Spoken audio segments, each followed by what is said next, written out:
Retail bankruptcies have loomed large throughout this pandemic, as you know by now. LL Bean, though, has bucked the trend as they've seen a boost in sales from consumers who want more outdoor wear. Joining us this morning is the CEO of LL Bean, Steve Smith. Steve, good to see you. Thanks for the time today. Yeah, thanks for having me. Good morning. We're getting into an interesting time of the year. You know, we've been talking a lot about how restaurants, at least, have been having outdoor dining and the degree to which they can continue to do that as the temperatures turn colder really turns the discussion into the kinds of sales that you might see this fall. Yeah, absolutely. You know, we really have been marching along with sort of the American psyche through COVID, outfitting people for work from home, you know, with slippers and loungewear and comfortable clothing. As people refresh their houses, we then were, you know, right in line with that, outdoor furniture. The summer has been phenomenal with a lot of new people taking on new outdoor activities. And we've seen those sales have been really fantastic in bikes and boats. And now as the weather is starting to turn, we're absolutely set up for flannel, fleece, outerwear, boots. You know, we're looking for a strong fall indeed.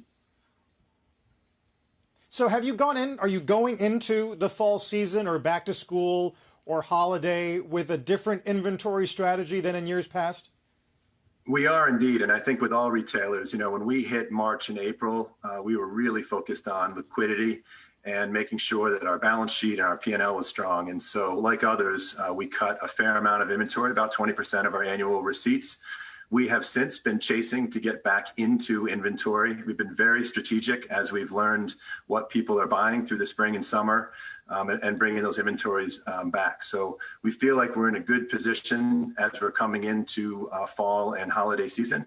Inventories levels are about flat to last year, and last year was a strong fall winter. But I do think it's going to be a major issue for retailers on how they're managing inventory going into the fall. So how are you managing your employee base at this moment? Have you been able to restore the hours and the salaries for the employees that had to take cuts earlier on in the pandemic, or is it still a fairly tenuous proposition? We have. So we went to a forced 4-day work week, 80% pay across the board, and that was a way to minimize costs. We moved back to a full 5-day work week and 100% pay beginning of August. Results were strong through the first half of the year. At our low point, we had furloughed about 2,600 employees. And the vast majority of that was through retail. We're back up to about 60% of those ELO'd employees are back on the payroll. We've been covering their benefits, and they've always been employees. That's really been in line with retail sales coming back.